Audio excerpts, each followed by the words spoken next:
আছো তোমরা সকলে? আশা করছো খুব ভালো আছো। এখন বাজে সকাল 9টা, সকাল 5:30টার দিকে ঘুম থেকে উঠেছি। তো ওঠার পরে ঘর উঠোন সব কিছু ঝাড় দিয়ে নিয়েছি। আর এরপরে কিছুটা আমি জামা কাপড় ভিজিয়েছিলাম। তো আমি যখন জামা কাপড় কাচতে গেছি তো মা আমাকে বলছে কাচতে হবে না, মা নাকি কেচে দেবে। মাঝে মাঝে মা কেচে দেয়। আর মা ঘুমাচ্ছিল, মা একটু দেরি করে ঘুম থেকে উঠেছে। তো আজকের ব্লগটি এখান থেকে শুরু করছি। আশা করছি তোমাদের খুব ভালো লাগবে। তোমরা আমার সাথে থাকো আর দেখতে থাকো। তো বললাম আমি মা এই মাত্র জামা কাপড় ধুয়ে নিয়ে এসেছি, সেগুলো আমি এখন মেলে দেবো।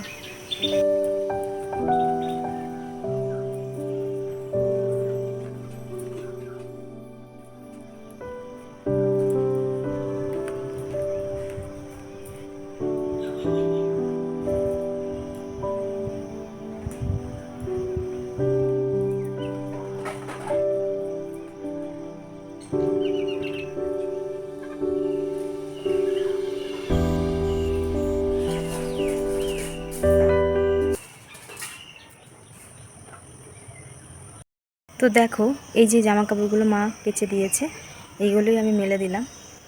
চলে আসলাম আমি এখন চা করতে।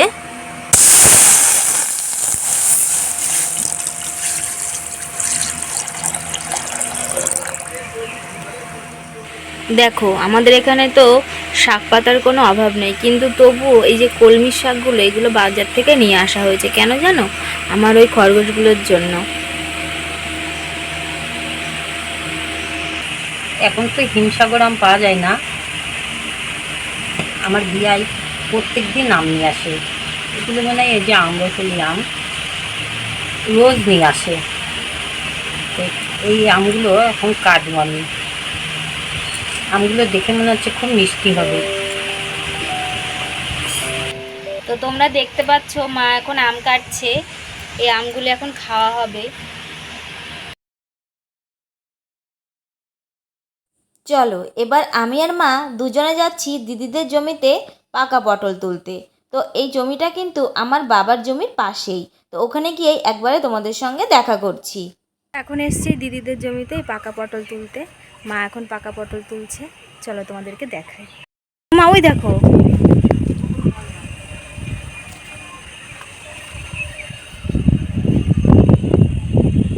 এই দিদিদের জমিটা কিন্তু একদম বাবার মানে ঘরের পাশেই।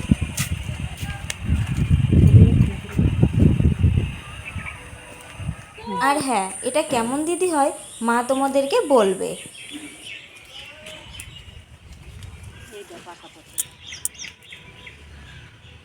এই জমিটা হচ্ছে আমার বড় ভাসুরের মেয়ে, মানে আমার মেয়ের জামাইয়ের ক্ষেত। এই জমিটার মধ্যে অনেক পাতা পটল আছে। দাঁড়াও, এখানেও একটা পটল আছে, আমি তুলছি। এই দেখো,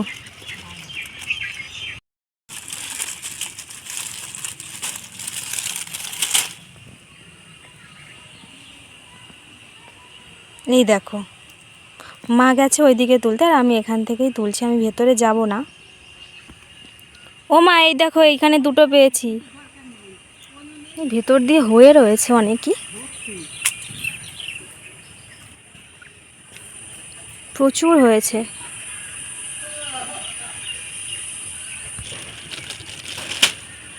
এই দেখো আবার দুটো পেলাম। দেখো এখানে আর একটা রয়েছে। এই দেখো মা তুলছে। জমিটা কিন্তু অনেকটা বড়। আর দেখো এই যে বাবার বাড়ি। এই দেখো বাবা আমার জন্য কি খাবার নিয়ে এসছে, তাই আমাকে বলছে নিয়ে যেতে।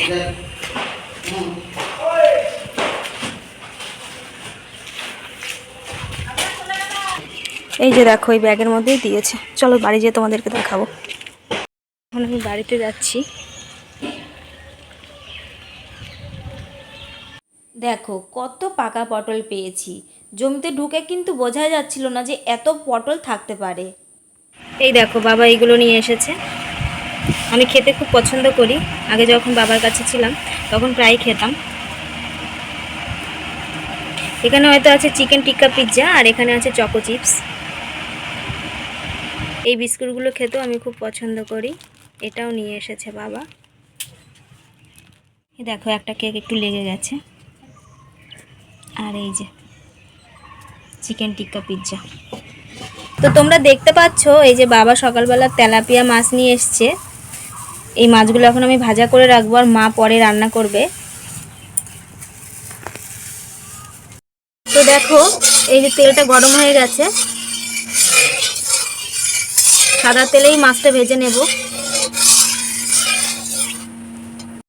এখন ভেজে নিচ্ছি। আমার শ্বশুরমশাই এখন আমার বাবার জন্য এই মুড়ি আর আমটা দিতে যাচ্ছে। তো তোমরা দেখতে পাচ্ছ মা এখন ফুচকা ভাজছে আর বাবা ওই ঘরে বেলে দিচ্ছে। দোকান নিয়ে যাবে, এই দেখো এখানে ফুচকা ভাজা হচ্ছে। আর এই যে এইগুলো দেখছে এগুলো হচ্ছে পাপড়ি, পাপড়ি চাট বিক্রি হয় না, এই দেখো হাতে সেই ফুচকা তোলা হচ্ছে আর এরপর তেলে ছাড়া হবে।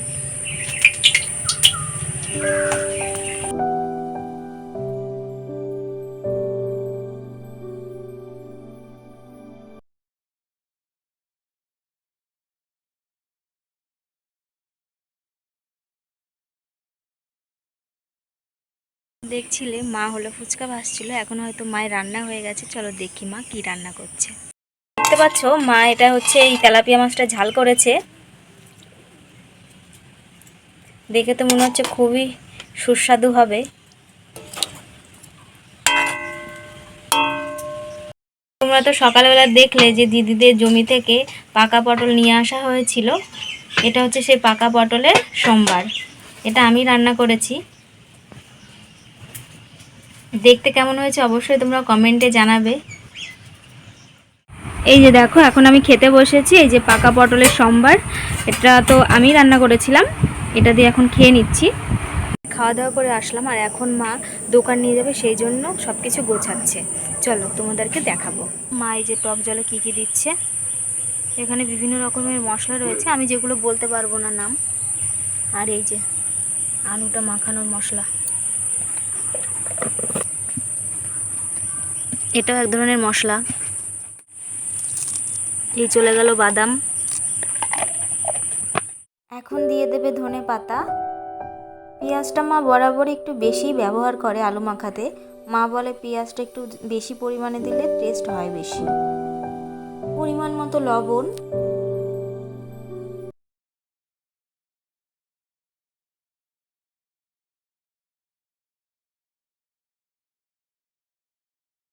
আলুটা বারবার মাখালে বেশি স্বাদ লাগে, এই জন্য আমি বাড়ি থেকে অল্প করেই মাখিয়ে নিয়ে যাই, ওখানে গিয়ে বারবার একটু একটু করে মাখাই।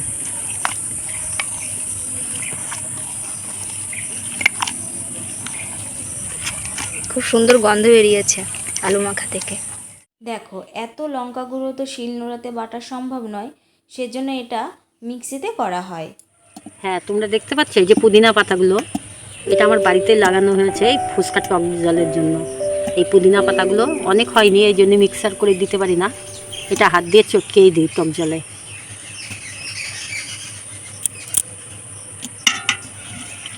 তাহলে জলটা খেতে ভীষণ স্বাদ হয়। এই দেখো সেই পুদিনার পাতা, এগুলোই মা ফুচকাতে ব্যবহার করে। এই পুদিনা পাতা কিন্তু শরীরের পক্ষে খুবই ভালো, শুনেছি পেট নাকি ঠান্ডা করে। হ্যাঁ আমি এই ড্রামটা ভরে নেবো, যেহেতু টক জল প্রচুর লাগে। দেখো পুদিনা পাতাগুলো ভাসছে। ড্রামটা যেহেতু ভরে না নিলে আবার পরে টক জল করতে হয়। আমি একটু খেয়ে দেখি এটা লবণ হয়েছে নাকি।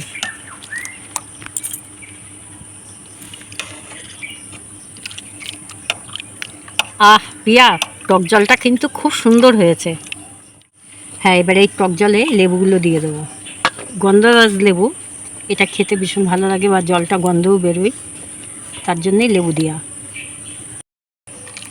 হ্যাঁ তোমরা দেখতে পাচ্ছ এই জলটা আবার অনেক অনেক দিন এই জলেই হয়ে যায়, আবার কিছু কিছু দিন এই জলেও হয় না, আবার পরে আমার জল বানাতে হয়, মানে হাটবার ছাড়াও এমনি দিনেও জল বানাতে হয়। লাস্টে যে চাটনি ফুচকাটা আমি দিই ওটা বাড়িতে আমি চাটনিটা বানাই। এই যে চাটনিটা কিভাবে বানাই আজ তোমাদের দেখাচ্ছি, তোমরা দেখো। এই যে এর মধ্যে তেঁতুল নিলাম,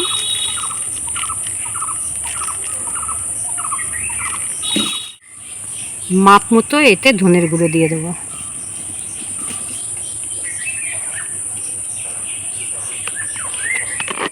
একটু লঙ্কার গুঁড়ো দেবো, তা না হলে একটু ঝাল ঝাল লাগবে না, একটু ঝাল একটু টক একটু মিষ্টি না হলে চাটনি খেতে ভালো লাগে না। স্বাদ মতো লবণ দিয়ে দেবো, একটু চিনি দেবো। যেহেতু এটা তেঁতুল, এটা শক্ত হয়ে আছে, এতে জল দিয়ে এটা চটকিয়ে নেবো ভালো করে।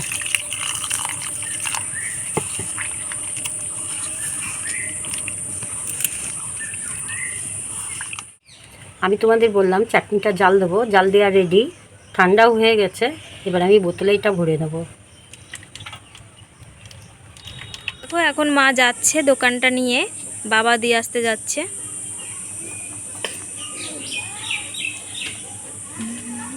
গুড ইভিনিং সকলকে। তো এখন আমি আর বড় জেঠি দুজনে যাব মায়ের দোকানের ওখানে। তো তোমরা তো দেখলে মা বিকালবেলায় দোকান নিয়ে গেল। এই যে এখন আমি আর বড় জেঠিমা যাচ্ছি।